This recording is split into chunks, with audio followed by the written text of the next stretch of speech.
Hi, my name is Cynthia.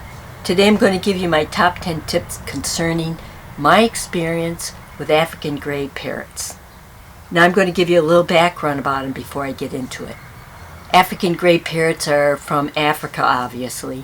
They're usually from the Ivory Coast or the west side of the state. Some have been found in the central areas, but usually Cameroon, Ghana, and that area is where you can find an African gray parrot. Now, they are kind of considered endangered now. You cannot import them from Africa anymore. Matter of fact, as an American, you cannot import them whatsoever. When I first got into them, you could, and it ended. I bought my first one in '92, and I think that was the last year you could import them. And you can't anymore. You only can buy a parrot that has been bred in the United States, an African gray, I should say. Now, I don't know about Britain, whether you can do it there, or other states, or other countries, but in America, you cannot import them anymore. They're kind of considered endangered. Now, in the background, they were discovered during World War II, when some of the soldiers were sitting in the forests of the Africa, and they could hear voices. They thought it was other soldiers, the enemy actually, and they found out it was parrots sitting in the trees, because when they make noise, when they talk, they pick up the voice of the person almost accurately. I mean, very accurately, and so it sounded like men talking. So they thought they were soldiers, but they weren't. Obviously, they were parrots, which they found out later, and it was funny. But that's how a lot of them were found out in Africa. Now, they can be very friendly parrots, interact with you. They're very intelligent, one of the most intelligent parrots you can find. And there's been a research going on by Dr. Pepperberg at Pepperdine University. She had a bird called Alex that she taught to speak over 1,000 words. But unfortunately, Alex passed away. Pretty sad. She said she found him at the bottom of the cage. And it kind of devastated her because she knew him very well. And she wished she was there when he died. But that's how most of the time you find your parrot has died, is you find them at the bottom of the cage. Because in the wild, they cannot show any kind of weakness. So they usually, right up until the moment they die, they show that they're healthy. Sometimes you can get some warnings, but most of the time they don't give you a warning. You just find them at the bottom of the cage, which again is devastating because you like to be there when they pass, but it doesn't always happen. Now, what do they live? They can live to be 40 to 80 years old. In the wild, they tend to live about 20 years because there are a lot of predators that get them. Hawks can get them very easily. But in the environment, in your home environment, they can live quite a bit longer. So beware of that and make sure you have somebody that will take care of them after you pass. And you can no longer take care of them. Make sure you have that in your will, who's going to take care of them, because you do not want them to get in hands of somebody who doesn't know what they're doing, doesn't care, just want to sell them to the first person who comes up with some money. You want them to go to somebody who will care for them, very like you have for your parrot. Now, let's see, what else? I find them not to be real cuddly. Now, they can be, up to a point. They like to be touched, but they're not like a cockatoo, or even like my macaw, or my Amazon. They tend to be a little offish, I find. Now, I have people that said no, they're very cuddly. But beware of that. If you want a bird that's cuddly, check into another type of parrot before you get into an African gray. Now, as far as talking, what do? As I indicated, they're one of the most intelligent parrots you can get. They can talk a lot, but they also mimic a lot of noises around you.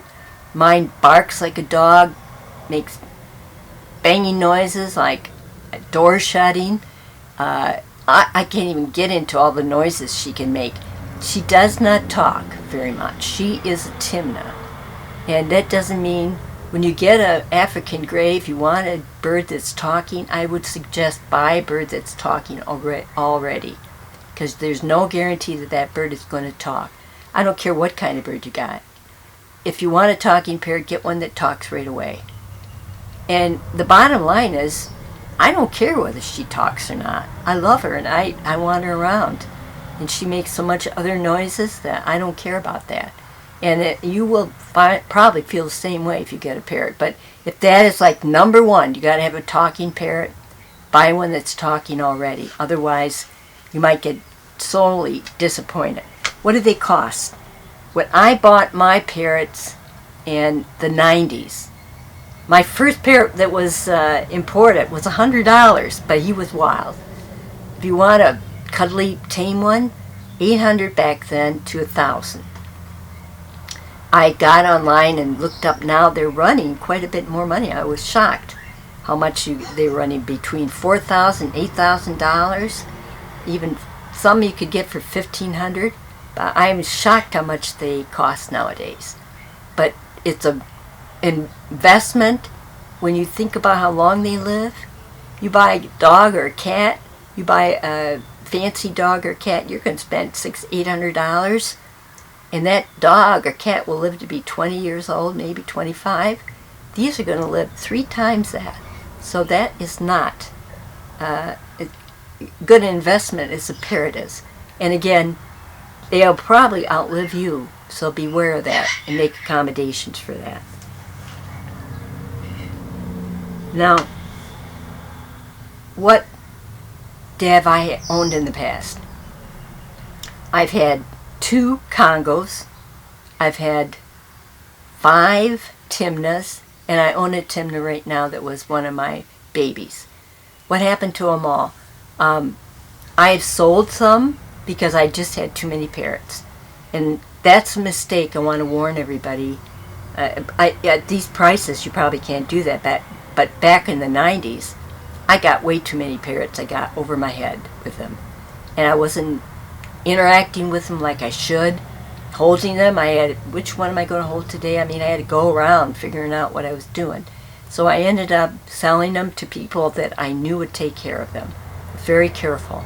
And I did have some that I bred. I bred some Timnehs, and they gave out very nice babies. And I can talk about breeding them down the road some in another video.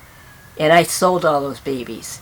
But thing is, when you sell them, you just pray that they're going to somebody that's going to take care of them.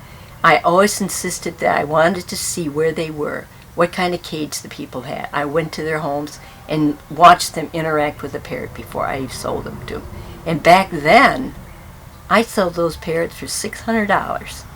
And they all told me how wonderful and tame they were. I made sure they were very tame and cuddly parrots.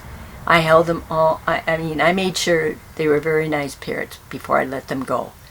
So when you buy one, make sure they're tame and you can handle them, because you don't want to have to tame them down unless you're very adventurous and don't care and you want to go through that. And I'll have some videos on how to tame down a parrot. And it can be hard, but a lot of times it works, and it makes for a parrot that really loves you a lot, and you love that parrot a lot too. Now, what else can I tell you about a parrot?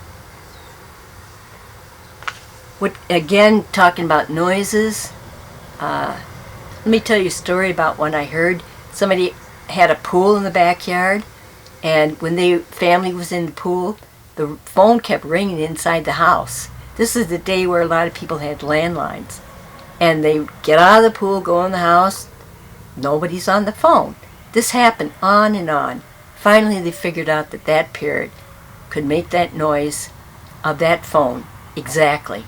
And so then, from then on, they knew better than run in because it wasn't the phone ringing. African gray parrots are more accurate about picking up voice ability than other parrots like Amazons, cockatoos, other parrots.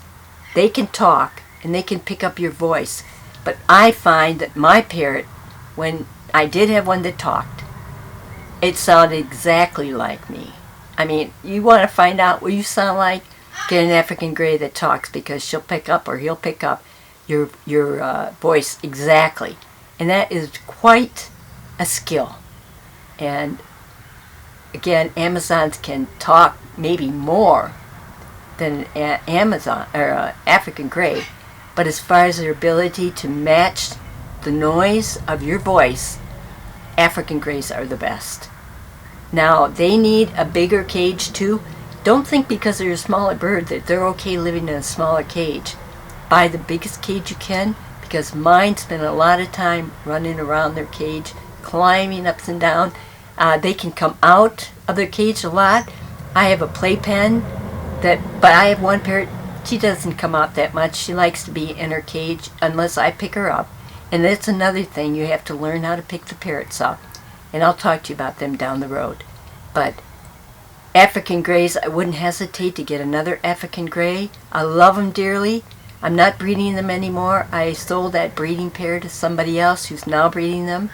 And a key to keeping them tame when you're breeding them is make sure that you get somebody that hand feeds them right away, so that they're tame and that person handles them a lot.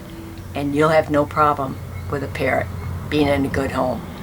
Now, I hope that gave you some good ideas about African grays in my experience. I didn't tell you what I had. I've had Timnehs and I've Congos. Again, I have one Timneh right now. And of them all, they say that Timnehs tend to be sweeter. I don't think so. I had Congo African grays that were just as nice as my Timnehs. But that's the rumors about Timnehs. And Timnehs usually are a little less expensive than Congos. They are smaller too. The Congos are much bigger parrots. Maybe that will be a little bit scary for you to have one. I didn't find that Congo was just as nice as can be. So don't be afraid of the size. You'll get used to it if you handle them, and make sure you have somebody else show you how to do that. Well, I hope you got something out of this. I try to download a new video every Monday and Thursday. And if you did get something out of this, give me a thumbs up. Subscribe to my channel for other ones. And I hope you learned something. I'm getting a lot of comments from people. And I will show you some of my parrots down the road in other videos. Come back and visit with me, okay? Thank you for coming. Bye now.